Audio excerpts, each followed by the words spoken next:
Lecture 10. The Old Testament finished, but still incomplete. We've traced now the hope and the promises of God to Abraham's coming descendant and through his life that the world can be restored again. We watched as the descendants of Abraham become a nation, as they're brought out of Egypt miraculously, as they receive a homeland. And as then the nation flourishes and grows, even up to the high point with David and Solomon, one gets the impression that, wow, the promises of God are happening. The blessing to the world is right here. Even to some extent during the reign of Solomon, one wonders if this is not the fulfillment of the promise that the Gentile nations would come up to Jerusalem to be taught and to hear. How did this nation become so blessed? Well, it's in the law of their God. And the Queen of Sheba coming up to hear from Solomon is a kind of an early fulfillment of some of that. Then we also saw that during the same period of time, we see the seeds planted of Israel's failure. Of course, it's not a new story. It's been all throughout Israel's history. But what follows the reign of Solomon now in the divide of the two kingdoms, the demise of the two kingdoms, the fall of Samaria, the northern kingdom, and not much later, the fall of the southern kingdom in 586. That's where we left the story. Israel is a captive nation. They've been spread and scattered all across the region. And everything now feels rather depressing. There is a theological grid through which we're supposed to interpret all of these events, the prophets. And they're telling us that there is still hope. God has not given up on his people. He will restore them. Jeremiah even gives us the timing of some of this before it has even begun. Jeremiah's declaration, before the judgment fell, that after 70 years in Babylon, God will return and he will deliver his people. Again, he will bring them back to the place, back to the land. Even the land promises are not unfulfilled. God will continue his word. In fact, as we saw, he'll make new promises, the new covenant. That brings us to recognize that there are a few more books of the Old Testament we haven't talked about, and a last phase of the story that we ought to discuss. And it is the return of Israel back to their land and kind of the seed beginnings of some hope. In the terms of this very simplified timeline, we're looking at now following the exile and the majority of the prophets and their declarations about these warning, the theological grid they give. There is a return, historically recorded in Ezra, Nehemiah, Esther, and as well some of the other prophets that are going to discuss the theological grid for thinking about this return. I've said in another context that the flow of the Old Testament story is kind of hopeful as you move up towards Joshua, and then things move downward at Judges. There's a little rise again possibly with David and Solomon, and then it's just a continual decline all the way down to the Babylonian captivity. And so if we're watching then the plot line rise and fall, it crashes at that moment. God's people in exile. I'd like to note, however, that there is a kind of a turn upwards at the end of the Old Testament story, and that is this return. There is a little glimmer of hope. In the terms of the historical record or the historical books, it's the latter part of 2nd Chronicles that's going to record all of this. And here, looking at the dating of their composition, but the period that they cover really stretches a wide mark all the way from the beginning of the kings, from David, all the way to the end, and it's including the rebuilding of the temple. 1st to 2nd Chronicles are focused on the Judean kings, or the Judah story, and especially focused on the temple. And there's a reason then that 2nd Chronicles ends rather hopefully. There's kind of the hope now. The temple will be rebuilt. Something good is happening. Maybe this story will end well. Daniel is particularly interesting in this respect because Daniel bridges all the way from the captivity from Babylon. He's actually one of the exiles in 586, all the way to the end. And you have seeds or kind of glimmers in Daniel that connect us to Cyrus, The king who, remember, even Isaiah in the 700s predicted by name would send his people back again, would send the Jews back to their homeland. Daniel is strategically placed in Babylon, possibly as even part of the influence behind that decree. And Cyrus is mentioned by name twice in Daniel. There's also a reason that Daniel is full of this kind of messianic long-range hope. The longing, the hope, the vision that God is going to do something wonderful. In fact, fitting with the concept of the new covenant, God making new promises. God even binds himself to the timing in the book of Daniel, Daniel chapter 9, telling us when the Messiah will come. This is not merely a kind of a cloudy vision of an abstract hope, but God will tell you the when and bind himself to that. When you come to then the outworking of this hope, Ezra records historically the call of Cyrus for the people to return. And the Cyrus decree coming is a beautiful moment in the story of Israel's history. This is physical evidence of that decree coming in 539. Cyrus' declaration that the different captives who have been brought to Babylon now can return to their homeland is a fulfillment of God's promises, a fulfillment of his word to Jeremiah that at the right time he would give them this privilege of going back after 70 years of captivity.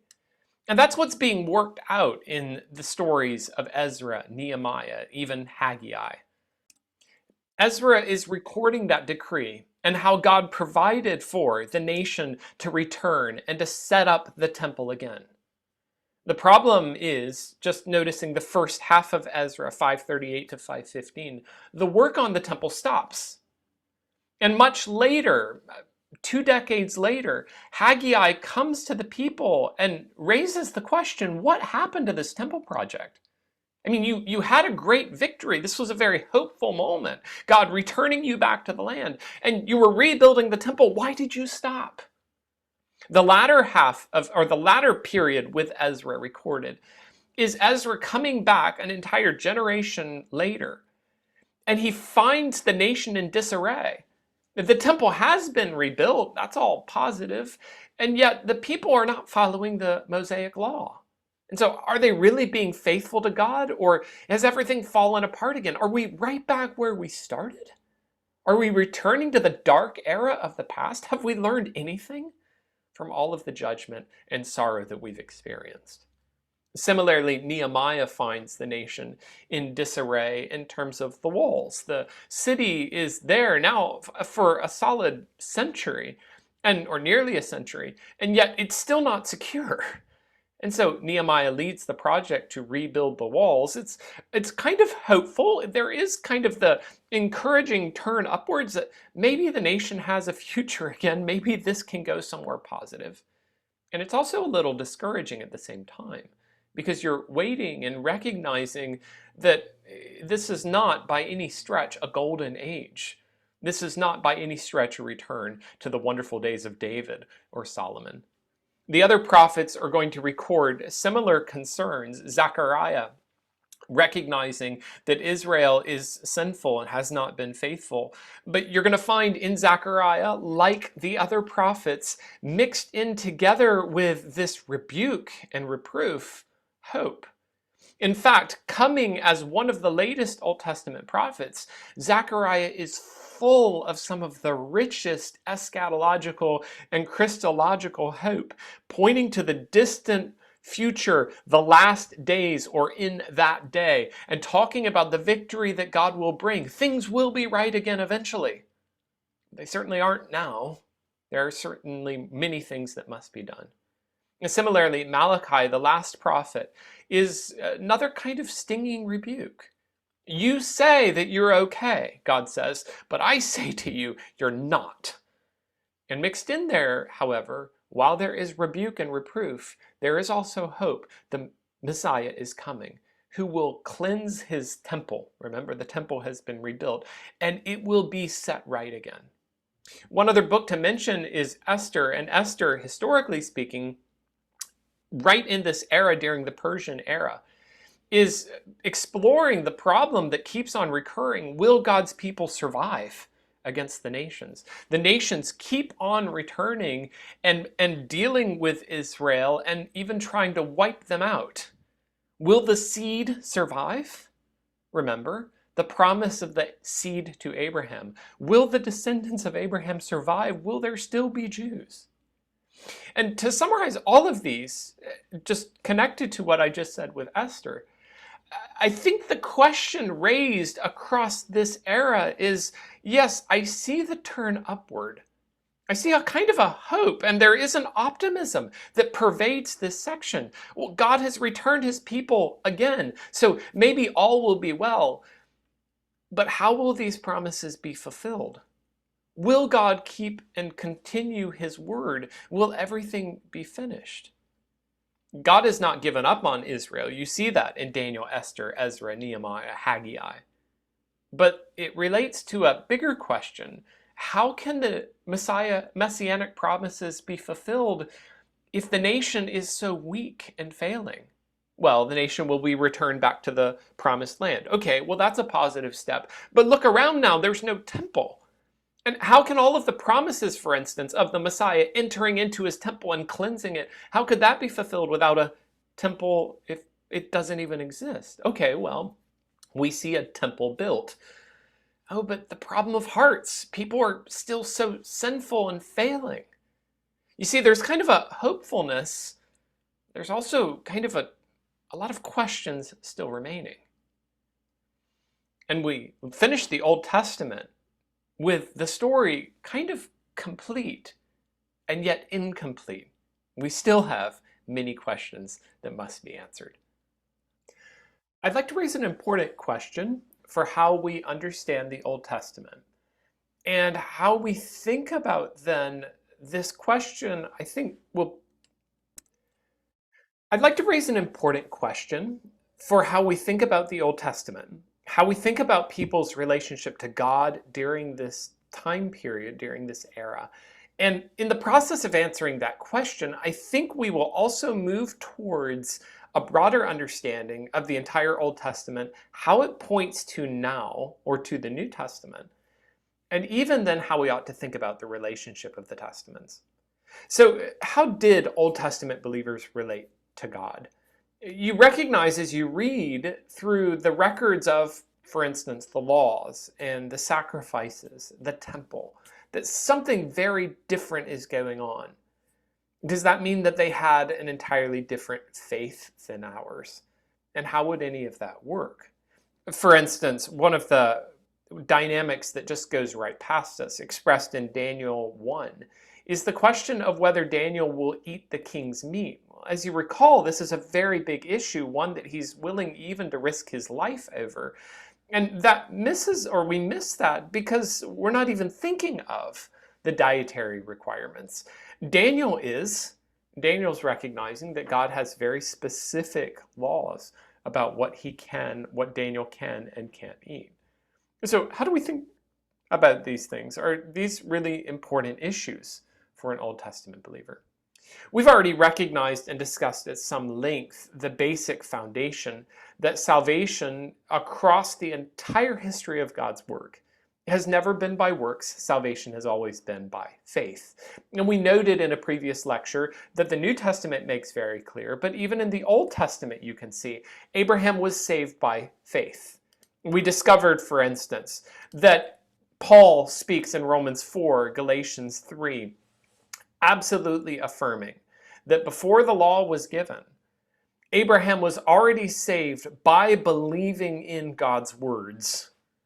And what was the content of that faith? Well, we can talk about various things that Abraham could know. So Abraham could know that it would be a descendant of his that would be an answer to the problem of the curse, that this would somehow be wrapped up in some type of sacrifice, and even hence that this sacrifice must be something more than just an animal. But there must be something more for this sacrifice really to be sufficient. And that all of this is tied up somehow with the promises of a human a future descendant of Abraham's that will be a blessing to the world. Putting these pieces together, Jesus can say in John 8:56, Abraham saw my day and was glad. Jesus Christ was part of the content of Abraham's faith, and Abraham was saved by faith. This is a valid thing to say. Abraham was saved by faith in Jesus Christ, the coming Messiah. See, but that doesn't answer still some of the questions about the law and how people related to the law. Did a believer, a true believer, a person whose heart had been transformed by God's grace, did a believer in the Old Testament then still need to obey the law? Did they need to offer sacrifices in order to be forgiven? I mean, if salvation was through the blood of Christ, then could an Old Testament believer just say, well, then, these sacrifices don't really do anything, and so I'll just skip them. It doesn't really matter. The core content of my faith is Jesus, or let's say the Messiah. And the answer goes that obedience to the law was still an expression of obedience to God. Just as, in fact, it is today. Look at 1 John and his emphasis, 1 John 2, 3, and 4. The person who claims that he loves God but does not obey his commandments is clearly a liar. I mean, if you love God, obey the things he told you to do.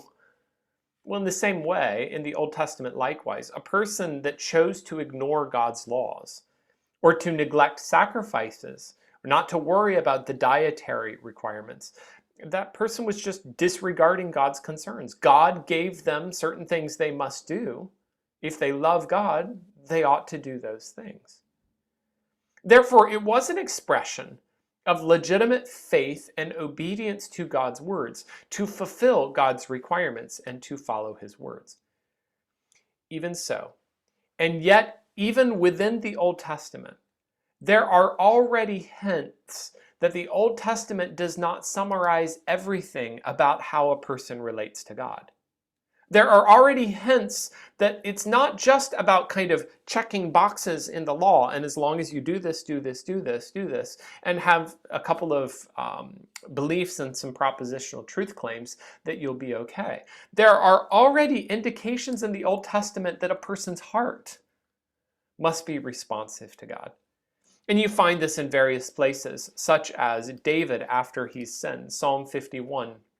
Thou desirest not sacrifice, else I would give it. Thou delightest not in burnt offerings. The sacrifices of God are a broken spirit, a broken and a contrite heart, O God, thou wilt not despise. In other words, God's concern is not just for a mechanistic, just going through the motions kind of giving sacrifices, but God's expectations are the heart, a repentant heart before him. In fact, some of the prophets are quite explicit, saying to the nation, when you bring the multitude of your sacrifices, that does nothing for me.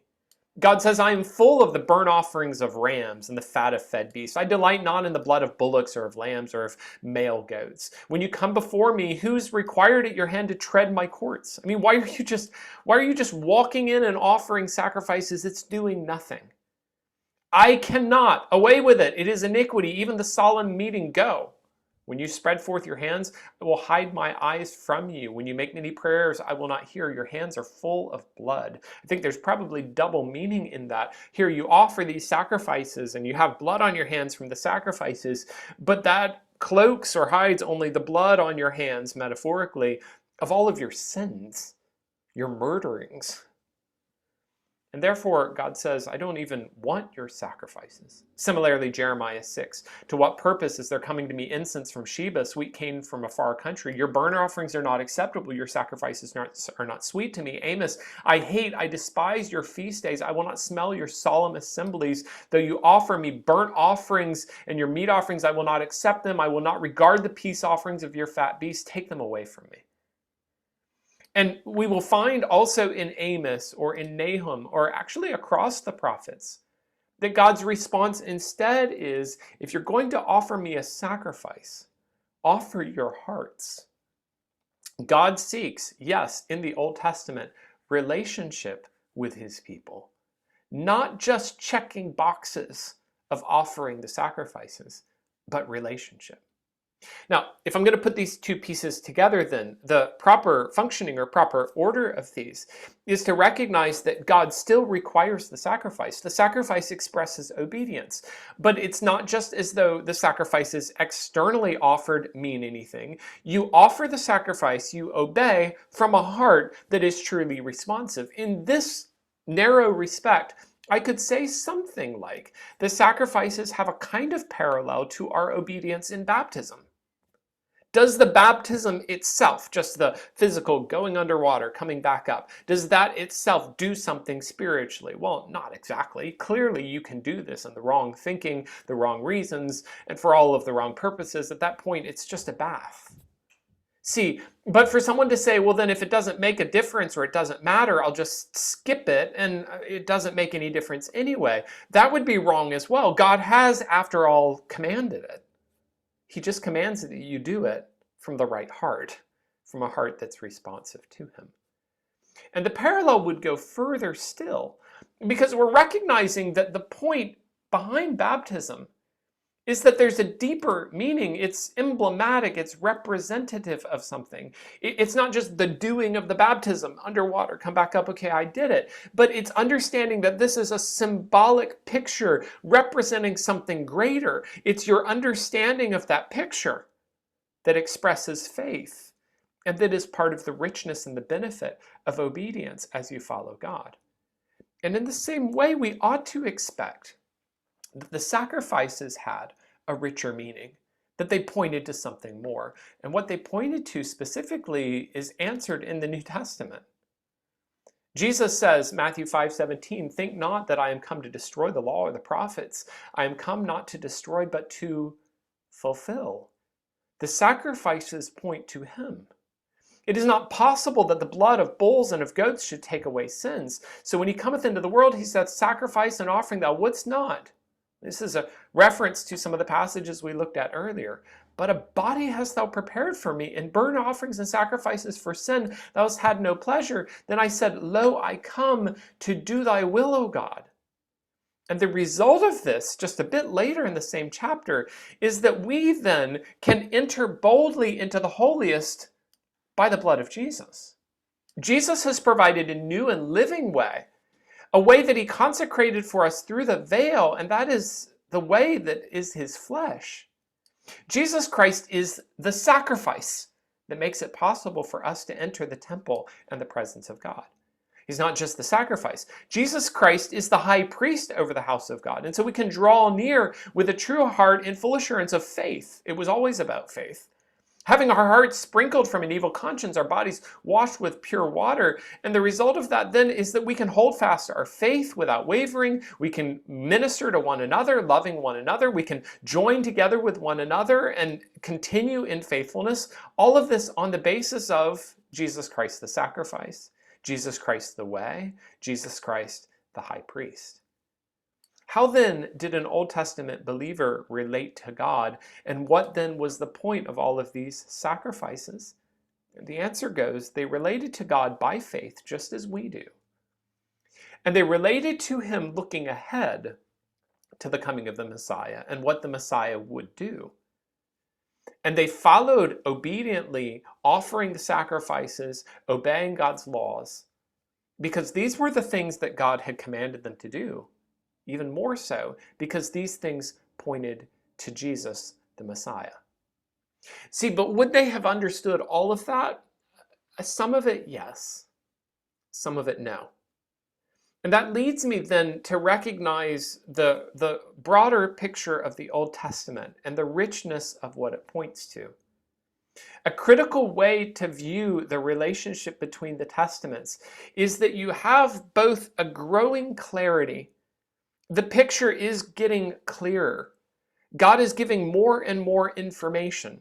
And so bit by bit, if you imagine you're looking through a telescope or binoculars and you see just the blurry outlines of a picture, you can't even make out what's going on. And then as you bring it slowly into focus, the picture gets clearer and clearer and clearer. You're moving towards understanding it with clarity.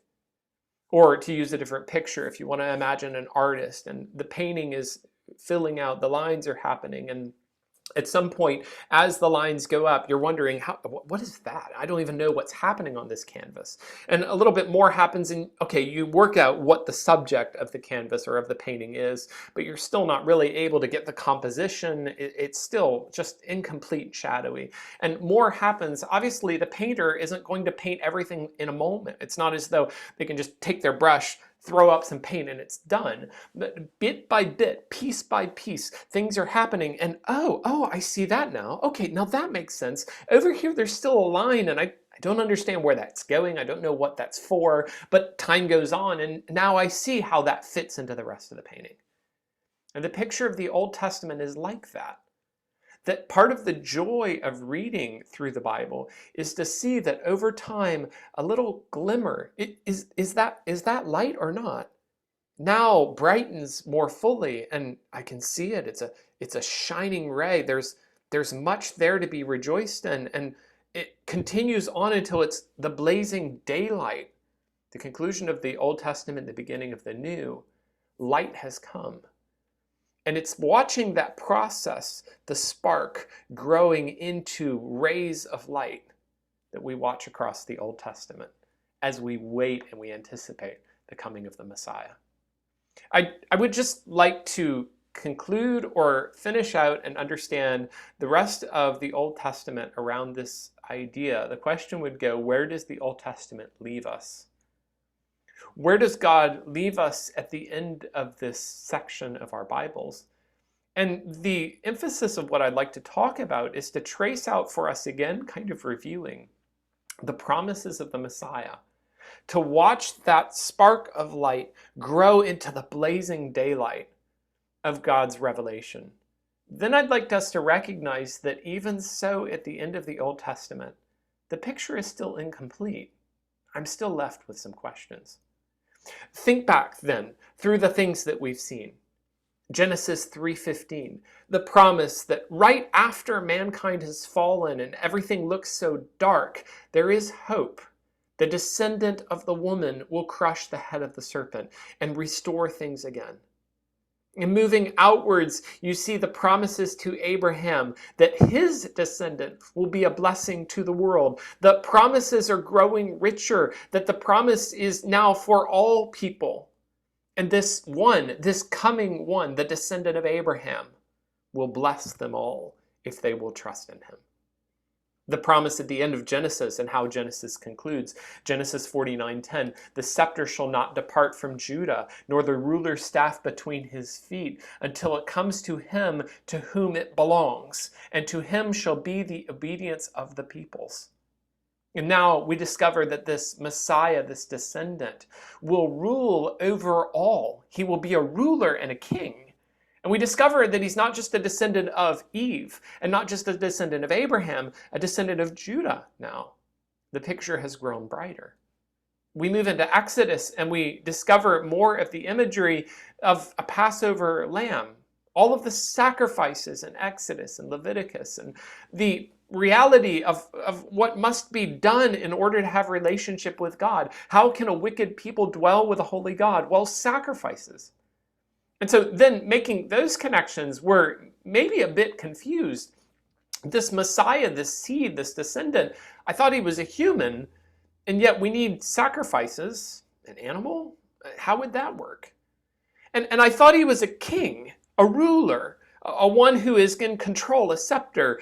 But would he then suffer or die and be sacrificed? There are questions in Leviticus that bring us to wonder how all of this would work. Leviticus 16 records a specific type of offering where the priest lays his hand on one goat and that goat is slain, and on the other goat also laying his hands, but that goat is driven out into the wilderness. And the same thing with two birds. One bird is slain, the other bird is set free. And so one kind of wonders how these two pictures would fit together. Why two different sacrifices? Unless, is it possible that part of the picture here is that it will require a sacrifice in order, a death, blood, in order for our sins to be set free? And is it also possible that that sacrifice would need to both die and also to live? See, questions are left there, but there's also light. and it's growing. Numbers 24:17, both the growth of the information, but still questions. I see him, but not now. I behold him, but not near. A star will come out of Jacob. A scepter shall rise out of Israel, the king again. And he will crush the forehead of Moab, break down all the sons of Sheth. He will be a victor. He's coming. But when and how? He's going to bring blessing. Mixed all throughout that section. But how? Deuteronomy 18, this coming one will be a prophet greater than Moses. And so if you've wondered how you can know truth, how you can be sure that everything he's spoken is true, and when you hear Moses is imperfect, how will we ever find a prophet to whom we can listen and this prophet will speak entirely authoritatively without sin? Well, there is the promise. There's one coming. Related to that, all throughout this section and beyond, there's the angel of the Lord pattern. The idea of the one who's sent by God. He's sent by God to accomplish various purposes. And yet when you watch closely, he is God. I mean, he's the one in Exodus 3, the one who is going to bring Israel out of Egypt. So he is God, but somehow separate and sent by God. Who is this one? The promises linked to Abraham and the descendant continue to grow with David. And so the promise here that an eternal king will finally bring peace to the nation of Israel, even to the world, and that king will reign forever without sin and without failure. Related to that, Isaiah 11, the coming branch of Jesse will reign as a righteous, incorruptible king. And when he reigns, earth itself, even the animals, will be transformed. But how will that king come? When will he come? How will this work? Questions still. Jeremiah gives us more information about the richness of what he will do. The Messiah will be called this name. He is the Lord, our righteousness. And so the result of those who trust in him is that eventually they will proclaim also, and this will be their name, the Lord is our righteousness. But listen to those words again. Who is the Messiah? He is the Lord, and he is our righteousness. The righteousness that we need, provided by him. When he comes, Micah 5:2, he who has existed forever from eternity past will be born in Bethlehem. How will he exist forever and yet be born? Well, questions remain, but the picture's getting clearer. This one who comes will be fully human, Daniel 7, because he will be the Son of Man, an expression for human. And he will reign over all peoples, nations, and languages. He will have complete dominion forever.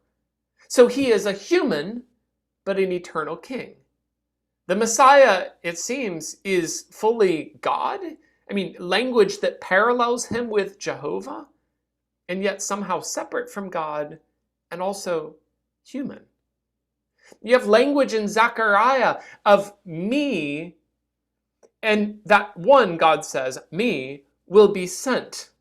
So he's kind of sent by God, kind of separate from God, but also he is God, and I will dwell in your midst, he says. And there's more. Job is confident that this one who's coming will be both human, he will live, and he will stand upon the earth in his flesh. Job is confident that this one is the Redeemer. I know that my Redeemer lives, and he will stand upon the earth. But at the same time, Job says, I know that in my flesh I will see God. So fully human, fully God? What's happening here? The Psalms fill out this picture even further. Psalm 2, someone separate from the Lord. God says, my son. And the nations must kiss the Son. They must accept the Son or they will be destroyed. But see, to accept the Son is accepting God. And to reject the Son is to reject God. So that the implications of how you respond to the Son are parallel or equal to how you respond to God. And this one, whoever he is, the Son, kind of somehow separate from God, is also equal to God. Who is this Son? Who is this individual? Psalm 110, the Lord said to my Lord, sit at my right hand until I make your enemies the footstool for your feet. Okay, and so he is separate from the Lord, but also he sits beside the Lord? I mean, this can't be David. And mysteriously, a little bit later in the same psalm, Psalm 110, this one is also a priest. He's a priest after the order of Melchizedek. Again, just striking and interesting because, I guess, because of its sheer oddness. Melchizedek? Where did this come from? But somehow he's a priest, but a different line of priests, completely different scion, a completely different branch of priests from every other priest that came before. Who is this person? And the Psalms also talk about this person, Psalm 22, as one who will suffer and yet will be victorious. So he will die even and yet reign forever. How can he both die and reign forever? How do these things fit together? Zechariah talks about a day when they will mourn the one that they have pierced. And when that one comes, he will offer a fountain for their cleansing, Zechariah 13. And he will ultimately stand upon Mount Zion. And this is the power of when he stands upon that place. When he stands on Mount Zion, the mountain will be split in half. His feet will split it in half, and from the mountain will flow out water, moving across and bringing life to the entire region. Who has that kind of power? And in what sense would he physically stand upon the mountain and yet be able to transform the entire land through his power? I think probably one of the most climactic passages across the Old Testament, however, has to be Isaiah 53. And if you're putting the pieces together, just watch now the sacrifice that this one makes. He was despised. We hid our faces from him. We esteemed him not. We rejected him. But, verse 4, he has borne our griefs, carried our sorrows. We esteemed him stricken, smitten of God. Actually, that's not untrue. Because he was wounded for our transgressions, he was bruised for our iniquities. The chastisement of our peace was upon him. With his stripes we are healed. We are the ones who sinned. The Lord has laid on him the iniquity of us all. And the result of that is that God will see of the travail of his soul and will be satisfied. And by God's knowledge, my righteous servant will justify many. He was not killed because of his sin. He's righteous. But because of that death, he will justify all who come to him. He will bear their iniquities, and therefore the blessings of his victory will be divided with the great and with the many. He will divide the spoil with the strong. The great multitude of people who come to him will enjoy the benefits of what he's done, because he poured out his soul unto death, because he was numbered with transgressors, and he bore the sin of many and made intercession for transgressors, even though he had no such sin of his own. And the beauty and the power of this passage, anticipating even the richness of the New Testament thought. Who is this coming Messiah, sacrifice, servant who will offer himself, giving up his life to bring about salvation and forgiveness for the world, a blessing to all the world? See, the richness now of the story and the information that we can gather from across the Old Testament has widened, and now into really a blazing light of fullness. I mean, look at the glory and the beauty and the clarity of all of the things that God has told us. And yet at the same time, there are questions. Very significant questions remain. Things that we still don't understand and can't comprehend about how it would all work. Specifically, how can the Messiah be both human and God? Right? I mean, this is the tension we've seen multiple times here. He is equal to God, but he's also the Son of Man. He's somehow a descendant of Abraham, a descendant of David, a descendant of Judah, a descendant of Eve. And yet he's also fully God. How can he both suffer or die and be the victorious king? who reigns forever. Remember, the promises to David that your seed, your descendant, will reign without end, but he's going to die. How do those fit together? How can Israel both receive the promises and salvation also be for the world? Is it an Israel thing? Is it a world thing? And which is it? And how would we understand the relationship between those two sides? Can anyone keep the law of God? I mean, God gave his law with the word, do these things and live. Who can possibly keep all of this? And finally, how can God be both just and gracious, both holy and merciful? How can these pieces fit together? How can we possibly understand the fullness of these relationships and make all of this fit? And in fact, this points to a deeper question about how we understand the Old Testament. Is the Old Testament complete?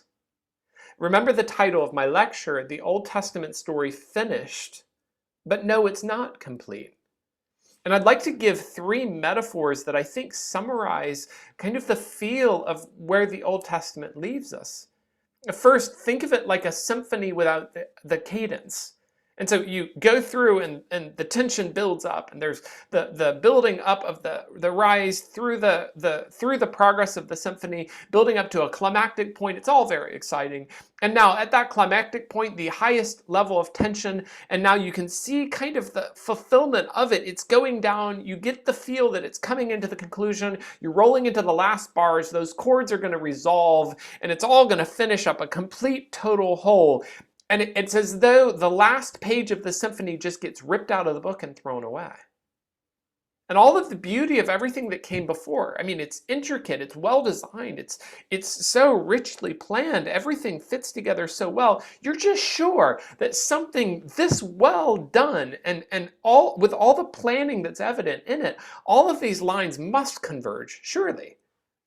Who would write a symphony and do such a tremendously brilliant job of making all of the lines come together and then never conclude it? See, but the Old Testament does that.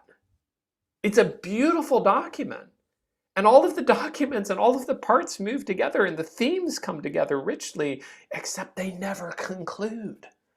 And you're left as though moving through, I'm stuck. I never finished the song. Or try another metaphor. You're putting together a jigsaw puzzle. You've worked with 1,000 pieces. And so you've gone through and you've got the sides, the corners, you've started to fill in the picture, and it all comes together beautifully, but you're missing just a few pieces. 3 or 4 pieces right in the center of the puzzle are missing. And everything else is so nice. I mean, there's a sense of kind of fulfillment, completion. I did it, yes. But see, it's not satisfying without the last pieces of the puzzle. And worst of all, the last remaining pieces of the puzzle, they're in the very center. They're right at the heart of the entire picture. So the very point of the picture, the face right in the middle, is missing. And it leaves you with a very unsatisfied feeling. Or let's imagine that you're building an arch. And so you build up the 2 sides, and now you bring it across the middle. But the way the physics of building an arch works, the whole thing that makes it work is the keystone. Right? Without the keystone, the arch collapses. And so here's the arch held up, and it's just bolstered by whatever means you can find, sticks, boards, and everything held up, and you need that last keystone. If you insert the keystone, it's complete, it's finished. The Old Testament is like an unfinished arch. The keystone is missing. And if it's left like that, it would fall. It's incomplete. The story is finished but incomplete. There's something major missing. Actually, the point of the whole thing is missing. And there's a real sense when you get to the end of the Old Testament that you're waiting. You kind of have a lot of answers. The hope has grown. The picture has become more beautiful. But you actually, in another way, almost have more questions than you began with. Because as the answers came in, they raised more questions, and the picture hasn't been finished yet. Had the Old Testament stood alone, Had there been no second section, the New Testament, without the completion of the story, I would say that the Old Testament is a failed document. It's an incomplete picture.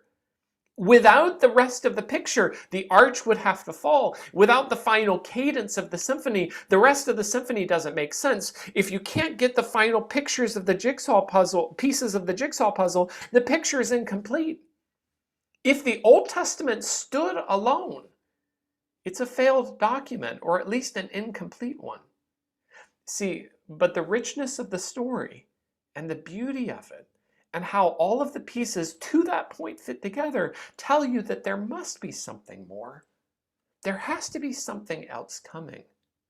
When will this picture not just be finished, but when will it be complete? Summarizing the full picture of the Old Testament, the law raises our expectations. And it gives us a standard. How would a holy God dwell with sinful people? Well, he says, do these things and live. But who's going to be able to possibly keep all of this? Moses himself says, neither you, Deuteronomy, neither you nor your forefathers have been able to keep this law. How can you keep this law? And the rest of the divisions of the Old Testament, Psalms and wisdom, describing what God's blessing looks like. Well, it's beautiful. Who wouldn't want that? There's the problem, however, of the historical books. Did Israel obey? See, they failed. And so they don't inherit the blessing, the richness that we find in Psalms and wisdom. And the prophets then give us an explanation. What is the solution to Israel's failure? How would we resolve the problem of Israel's continual failure to obey God? And each one of those divisions also raises a very significant question. With Psalms and wisdom, Israel needs a wise teacher. With the historical books, Israel needs a righteous king.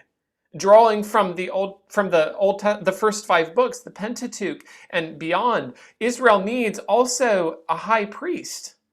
And so if you've heard the division for the Messiah of the coming prophet, the coming priest, and the coming king, the entire history of Israel shows you that Israel's kings did not reign righteously. Israel's priests were themselves sinners, and in any case, they could not bring in a final and complete righteousness that lasted. And the prophets, though they preached and though they proclaimed, could not bring about change in people's hearts because people refused to listen. But there is hope as well in the prophets giving you this reminder, the new covenant, that there are promises. These promises will be fulfilled. And so the other thing Israel needs is changed hearts. They need the Spirit of God in their hearts. They need to know the Lord in righteousness and in truth. And all of that, like arrows, points together to some vanishing point in the distance. When will he come? Well, you're waiting. You're hoping, you're longing, looking forward to the coming of this answer to all of Israel's needs. As you can expect, we're going to continue on in our future lectures to find out about the answer to all of that and to rejoice in the fulfillment of all of these lines and these pointers. Who fulfills the promises, the longing, the hope? I think, however, as we read across the Old Testament together, we ought to experience that longing and that desire within our own hearts. When will the Messiah come? When will the answer to earth's longings be fulfilled? Where is the hope? Where is the solution to the problem of the curse? And in our next lecture, we will meet him. The Messiah is coming. He's coming soon. We will see the glory of all that he accomplished, fulfilling and completing the expectations, the hope, and the beautiful revelation of the entire Old Testament.